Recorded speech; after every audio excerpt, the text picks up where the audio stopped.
साथियों, आज मैं मुंशी प्रेमचंद की एक और कहानी कौशल लेके आई हूँ।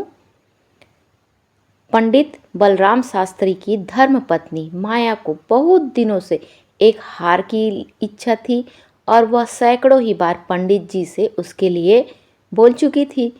लेकिन पंडित जी इधर उधर की बात करते थे और यह तो साफ साफ नहीं कहते थे कि मेरे पास रुपए नहीं है। पंडित जी कहते, गहनों से कुछ लाभ नहीं, एक तो धातु अच्छी नहीं मिलती, उस पर सोनार रुपए से 8 आने कर देता है, और सबसे बड़ी बात यह है कि घर में गहने रखना चोरों को न्योता देना है। घड़ी भर श्रृंगार के लिए इतनी विपत्ति सिर पर लेना मूर्खों का काम है। बेचारी माया तर्कशास्त्र में न पढ़ी, इन युक्तियों के सामने वो जवाब नहीं देती थी। पड़ोसी को देख देख कर उसका ललचा जाता था, पर दुख किससे कहे।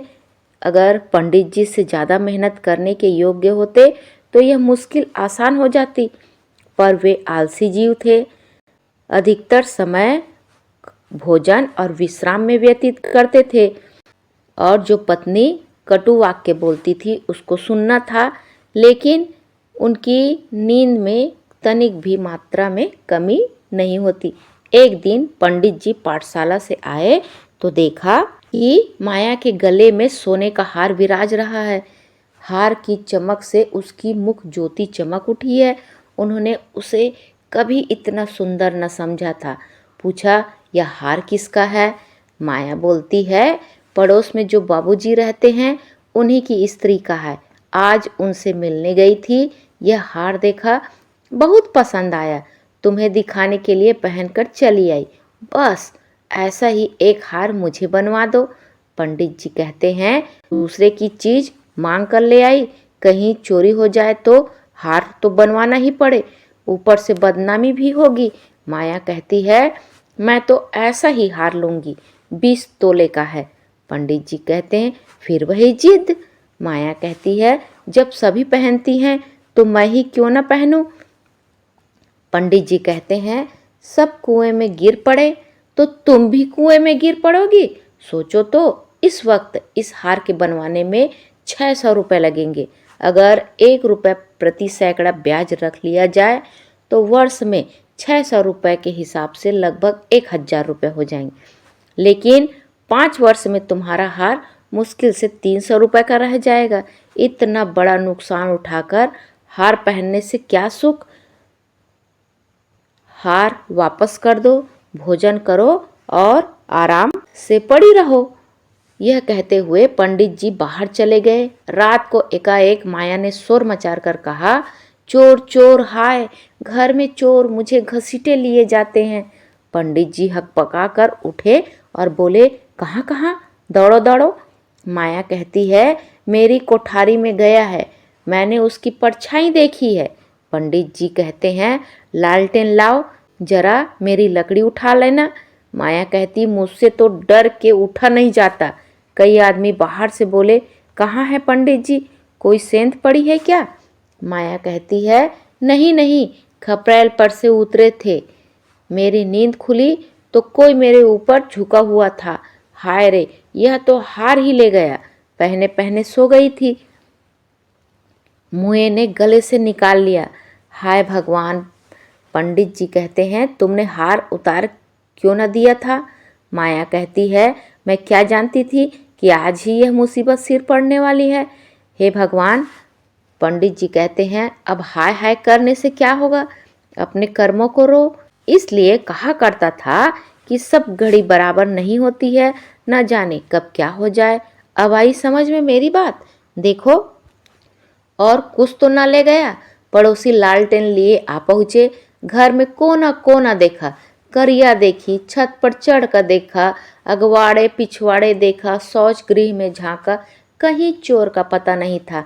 एक पड़ोसी कहता है, किसी जानकार आदमी का काम है। फिर दूसरा पड़ोसी कहता है, बिना घर के भेदिए में कभी चोरी नहीं होती, और कुछ तो नहीं ले गया। फिर माया कहती है, और तो कुछ नहीं गया, बर्तन सब पड़े हुए हैं, संदूक भी बंद पड़े हैं। निगोड़े को ले ही जाना था तो मेरी ही चीज ले जाता, पराई चीज ठहरी। भगवान उन्हें कौन मुंह दिखाऊंगी। पंडित जी कहते हैं अब गहने का मजा मिल गया ना। माया कहती हाय भगवान, अब जस बदा था। पंडित जी कहते हैं कितना समझा के हार गया, तुम न मानी। न मानी, बात की बात में 600 रुपये निकल गए। अब देखूं भगवान कैसे लाज रखते हैं। माया कहती है अभागे मेरे घर का एक एक तिनका चुन के ले जाता तो मुझे इतना दुख न होता। अभी बेचारी ने नया ही बनवाया था। पंडित जी कहते हैं खूब मालूम है, 20 तोले का था। माया कहती है 20 ही तोले को तो कहती थी। पंडित कहता है बधिया गई और क्या। माया कहती है कह दूंगी घर में चोरी हो गई, क्या लेगी। अब उनके लिए कोई चोरी थोड़े ही करने जाएगा। पंडित तुम्हारे घर से चीज गई, तुम्हें ही देनी पड़ेगी। उन्हें इसका क्या प्रयोजन कि चोर ले गया या तुमने उठाकर रख लिया। माया कहती है तो इतने रुपए कहाँ से आएंगे। पंडित जी ने कहा कहीं ना कहीं से तो आएंगे ही, नहीं तो लाज कैसे रहेगी। मगर तुमने बड़ी भूल की। माया कहती भगवान से मांगने की चीज भी न देखी गई, मुझे काल ने घेरा था, नहीं तो इस घड़ी भर गले में डाल लेने से ऐसा कौन सा बड़ा सुख मिल गया। मैं ही हूँ अभागिन। पंडित जी कहते अब पछताने और अपने को कोसने से क्या फायदा, चुप होके बैठो। पड़ोसनी से कह देना घबराओ नहीं, तुम्हारी चीज जब तक लौटा न देंगे तब तक हमें चैन न आएगा। पंडित बालक राम को अब रोज ही चिंता रहने लगी कि किसी तरह हार बने। यो अगर टाट उलट देते तो कोई बात न थी, पड़ोसीन को संतोष ही करना पड़ता, ब्राह्मण से डांट कौन लेता। लेकिन पंडित जी ब्राह्मणत्व के गौरव को इतने सस्ते दामों में न बेचना चाहते थे। आलस्य छोड़कर धन इकट्ठा करने में लग गए। 6 महीने तक उन्होंने दिन को दिन और रात को रात नहीं जाना। दोपहर को सोना छोड़ दिया, रात को भी बहुत देर तक जागते। पहले केवल एक पाठशाला में पढ़ाया करते थे, इसके सिवा वह ब्राह्मण के लिए खुले हुए 101 व्यवसायों में सभी को निंदनीय समझते थे। अब पाठशाला से आकर शाम को एक जगह भगवत की कथा कहने जाते, वहाँ से लौटकर 11-12 बजे रात तक जन्म कुंडलियाँ, वर्षफल आदि बनाया करते। सुबह मंदिर में दुर्गा जी का पाठ करते। माया पंडित जी को ऐसा देखकर कभी कभी पछताती थी कि कहाँ से मैंने यह विपत्ति सिर पर ली। कहीं बीमार पड़ जाए तो लेने के देने पड़ जाएंगे। उनका शरीर क्षीण होते देखकर उसे अब यह चिंता सताने लगी। यहाँ तक कि 5 महीने गुजर गए। एक दिन शाम का समय वह दिया बत्ती करने जा रही थी कि पंडित जी आए, जेब से पुड़िया निकालकर उसके सामने फेंक दी और बोले लो आज तुम्हारे ऋण से मुक्त हो गया। माया ने पुड़िया खोली तो उसमें सोने का हार था। उसकी चमक दमक, उसकी सुंदर बनावट देखकर उसके अंतःस्थल में गुदगुदी सी होने लगी। मुख पर आनंद की आभा दौड़ गई। उसने कातर नेत्रों से देखकर पूछा खुश होकर दे रहे हो या नाराज होकर। पंडित जी कहते हैं इससे क्या मतलब, ऋण आखिर ऋण है, चाहे खुशी से दो चाहे ना खुशी से दो। माया कहती है यह ऋण नहीं है। पंडित कहते हैं और क्या है, बदला सही। माया कहती है बदला भी नहीं है। पंडित फिर बोलते हैं क्या है। माया कहती तुम्हारी निशानी। पंडित जी कहते हैं तो क्या ऋण के लिए कोई दूसरा हार बनवाना पड़ेगा।